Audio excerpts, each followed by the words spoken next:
이 책은 UX 전반에 대한 체계를 설명해주는 책이에요. 그래서 더 구체적으로는 UX 전략과 디자인이 어떻게 연결되어야 되는지를 정리해준 책입니다.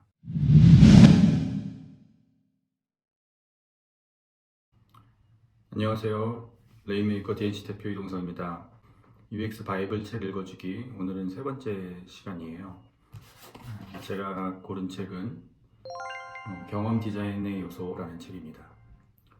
이 책은 굉장히 오래된 책인데 이전에 제가 설명드렸던 책과는 좀 다른 내용이 있어요. UX의 여러 측면 중에 UX 전략부터 디자인까지가 어떻게 연결되는지를 잘 정리한 책입니다. 이 책을 소개해드리려고 하고요. 저자는 제시 제임스 가렛입니다. JJG라고 줄여서 불리고요. 전략가이고 UX가 디자인이 아니라 전략임을 표방한 어댑티브 패스의 창립자고 거기서 계속 일을 하고 계셨습니다. 저는 어댑티브 패스랑 2년 동안 과제를 하면서 이분하고 같이 과제를 한 건 아니지만 같은 사무실에 있었기 때문에 여러 번 뵀었는데 이렇게 항상 검은 옷을 입고 성격도 약간 까칠하신 분이고 삐쩍 마르셨고 뭐 그런 분입니다. 되게 카리스마가 있고 멋있으세요. 이 책의 간단 요약을 먼저 해드리면 이 책에서 가장 유명한 그림은 이 오른쪽에 있는 그림입니다. 이 그림을 좀 오늘 시간에서 쭉 설명을 드릴 건데 5개의 레이어들이 있죠. 5개의 레이어가 있고 그들 사이에는 어떤 관계가 있나가 정리가 된 거고, 그리고 가운데 보시면 뭔가 세로로 쭉 구분되어 있는 선면이 하나 있습니다. 그래서 저 5개의 평면이 저 오른쪽과 왼쪽으로는 어떤 성격을 가진다라는 것으로 UX에서 여러 개가 혼용되고 있는 용어들을 체계적으로 정리를 해놨어요.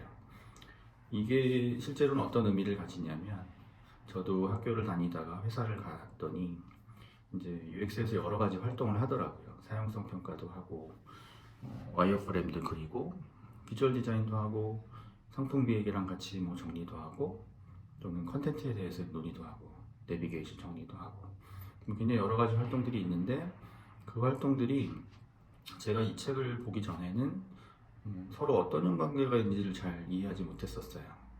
근데 이 책을 보고 났더니 이런 활동은 무슨 목적으로 지금 진행되고 있는 거구나를 이해할 수 있게 되어서 UX 활동의 이 전반적인 큰 틀을 이해할 수 있게 하는데 큰 도움을 주었던 책입니다. 그래서 아직까지도 굉장히 유명하고요. 좀 더 구체적으로 보면 디자인과 인간 심리 첫 번째 책이었죠. 이 책이 심리학이 디자인에 들어온 책이고, 두 번째 책이었던 사용자를 생각하게 하지만 사용성에 관련된 책이었다면 이 책은 UX 전반에 대한 체계를 설명해주는 책이에요. 그래서 더 구체적으로는 UX 전략과 디자인이 어떻게 연결되어야 되는지를 정리해준 책입니다. 자, 이제 시작해 볼게요. 머리말을 좀 소개해 드리려고 좀 발췌를 해놨습니다. 이 책은 저자가 설명을 해요. 이 책은 어떤 방법을 알려주는 책이 아니다. 웹사이트를 어떻게 만드는지 이런 책은 많이 있는데 이 책은 그게 아니다. 이 책은 오히려 올바르게 질문하고 큰 그림을 이해하는 데 도움이 되는 그런 책이다 라고 설명하고 있습니다. 자, 그래서 이제 1장을 들어가 보죠. 1장은 많은 책들이 그렇듯이 사용자 경험은 무엇인가에 대해서 저자의 생각을 적어놓은 책인데요. 그냥 오른쪽에 있는 그림 정도만 설명하면 될 것 같습니다. 다 아시는 내용이고 다른 책들과 거의 비슷해요.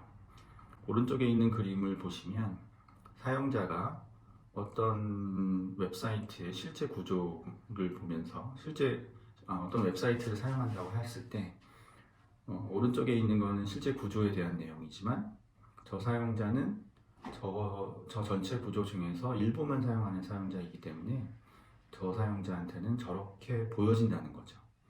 그래서 사용자는 자신의 요구를 충족할 수 있을지만 관심 있고 나머지는 관심이 없다. 그런 그림입니다. 그래서 사용자 중심 디자인이 중요하다라는 얘기를 해요. 그런데 실제로 이건 제가 좀 발췌해서 넣은 슬라이드인데, 저희가 UX에 대해서 조금씩 공부를 하다 보면 왜 용어가 조금씩 다르지? 왜 여기선 이런 용어로 부르고 저기선 저런 용어로 부르지? 이런 것들이 많이 있습니다.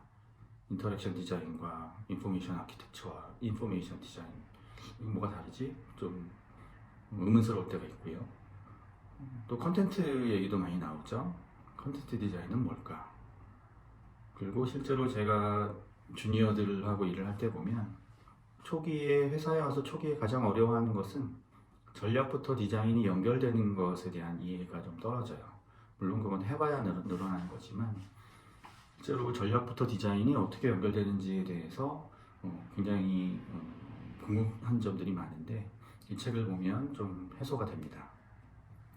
그런데 이 UX 전략부터 UX 디자인까지의 연결이 어떻게 되는지를 보기 위해서는 실제로는 UX 전략이 맨 앞에 있고 중간에 와이어프레임 그리고 비주얼 디자인을 한다라고 생각하는 것으로는 충분하지 않습니다.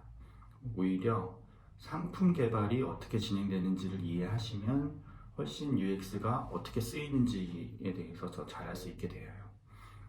제가 지금 보여드리는 슬라이드는 제가 브런치에서 찾은 글인데 서비스 기획 A to Z라는 긴 시리즈의 글이 있었는데 상당히 정리가 잘 되어 있더라고요. 그래서 아래쪽에 보시는 거는 상품 개발 프로세스가 어떻게 진행되는지를 정리한 거예요. 상품 개발 프로세스는 이렇게 생각하시면 됩니다. 한 회사에서 어떤 물건을 만들기로 했을 때 또는 어떤 웹 서비스를 만들기로 했을 때 맨 처음엔 어떻게 시작해서 어떻게 끝나는지에 대한 얘기예요. 그래서 이거는 실제로는 여러 부서가 얽혀져 있고 그 여러 부서가 각 단계마다 정의되어 있는 데도 있고 벤처 같은 경우에는 상품 PM과 UX가 그냥 처음부터 끝까지 같이 하는 경우도 있고 어떤 회사는 전략부서에서 여기까지 하고 어떤 회사는 기획부서에서 여기까지 하는 그런 범위가 정해져 있기도 합니다. 하지만 일반적으로 여러 부서에서 참여를 하게 되고요. 그런 활동을 할 때 UX 디자이너는 어느 부분에 어떻게 참여할 것인가예요. 그래서 어떤 회사는 전략부터 참여해서 기획 디자인까지 다 하는 UX 팀도 있고 어떤 UX 팀은 전략 기획에는 참여하지 않고 디자인 부분에만 참여하기도 합니다. 그건 회사에서 조직의 R&R 역할 정의에 따른 거기 때문에 그건 회사를 가보시면 여기는 이렇게 일하는구나를 파악하시면 돼요. 아무튼 서비스 기획 프로세스를 좀 설명을 해드리면 제일 먼저 하는 거는 문제 발견 및 리서치라고 합니다. 그리고 파란 글씨가 그거에 대한 설명인데요. 생활 속에서 문제를 발견하고 시장의 규모와 역사, 경쟁 구조, 이해관계자, 사용자 법무 환경 레퍼런스를 제한한다. 이해관계자를 주로 만나세요. 이거 내용을 보시면 우리 사용자 리서치할 때 하는 거 또는 무슨 과제가 주어졌을 때 맨 앞에 하는 활동과 유사하죠. 예, 맞습니다. 유사해요. 그래서 이 유사한 활동을 아까 말씀드렸듯이 어떤 회사에서는 전략부서가 알아서 하는 경우도 있고 전략부서가 없으면 기획부서가 하는 경우도 있고 전략부서나 기획부서가 UX랑 같이 하자고 할 때도 있어요. 그렇다는 거. 그리고 나서 문제 정의를 한다고 합니다. 도식화하고 조망하세요. 기회 영역을 발견하세요. 리서치로 아이디어를 만드세요. 생각하면 3일 만에 해보세요. 라는 내용이 있어요. 문제 정의는 또 많이 들어보신 거죠. 우리 더블 디자인 다이아몬드에서 앞에 다이아몬드가 끝나면 새로운 문제를 정의하죠. 그 새로운 문제를 해결하는 거를 이제 뒤쪽 다이아몬드에서 한다라고 정의가 되어 있죠. 그래서 문제를 발견한 리서치를 해서 사용자가 가진 문제, 고객이 가진 문제, 경쟁사는 아직 해결하지 않은 문제를 찾는다라는 관점이에요. 이거 역시 우리가 UX 디자이너들이 많이 해보고 공부하고 그런 것입니다.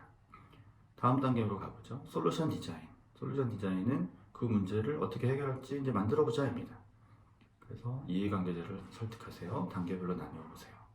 이 부분 가면 진짜 UX 디자이너가 하는 일이다 라고 생각이 들어요. 맞습니다. 이 단계 정도 가면 UX 디자이너들이 많은 회사에서 참여를 하죠. 프로토타이핑. 프로토타이핑 우리가 하는 거죠. 회사에서 UI를 그리는 유일한 조직은 UX 팀이기 때문에 프로토타이핑은 저희가 확실히 관여를 합니다. 프로덕트 빌딩. 이제 코드 만들고 제품 디자인해서 입히고 다른 제품이랑 연동되는지 보고 뭐 이런 거 하는 거예요. 브랜딩도 아시죠? 그리고 출시하고 홍보한다. 그리고 운영하고 개선한다. 이런 단계로 서비스 기획 프로세스가 간다고 설명을 해요. 그럼 이걸 다시 한번 보시죠. 우리가 진행하는 UX 전략, 예를 들어 사용자 리서치를 해서 그 사람들의 페인 포인트나 히든 니즈를 발견한다. 이건 어디에서 쓸까요? 문제 발견 및 리서치에서 쓰이기도 하고요. 운영 및 개선에서도 쓰입니다. 일단 만들어 놨는데 만들어 놓고 봤더니 아직 우리가 안 한 게 있네? 이런 걸 찾을 때도 있어요. 문제 정의를 하기 위해서 리서치를 할 수도 있고요. 프로토타이핑 해놓고 리서치를 할 수도 있죠. 그래서 어떤 활동과 단계를 한꺼번에 생각하지 마시고 우리가 가진 역량이 각 단계에서는 어떻게 쓰이는가를 이해하시는 게 훨씬 이해하시는 게 편해요. 와이어프레임 그리고 빨리 만들어서 테스트하고 이런 거는 솔루션 디자인과 프로토타이핑에 해당되고요. 요즘엔 피그마가 너무 잘 되어 있어서 이 부분이 굉장히 간편해졌죠.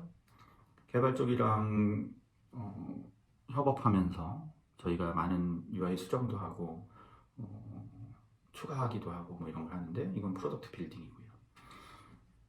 그래서 UX 전략, 비주얼 디자인, 인터랙션 디자인, 인포메이션 디자인, 컨텐트 디자인들은 실은 우리가 할 수 있는 역량인 거고 이 역량들이 이 서비스 기획 프로세스에서 어떻게 적용되나에 대해서 감을 가지시면 훨씬 이해가 편합니다. 먼저 이거 말씀드리고 싶었고요. 자, 이제 2장으로 가보죠. 2장에 가보면 2장에서는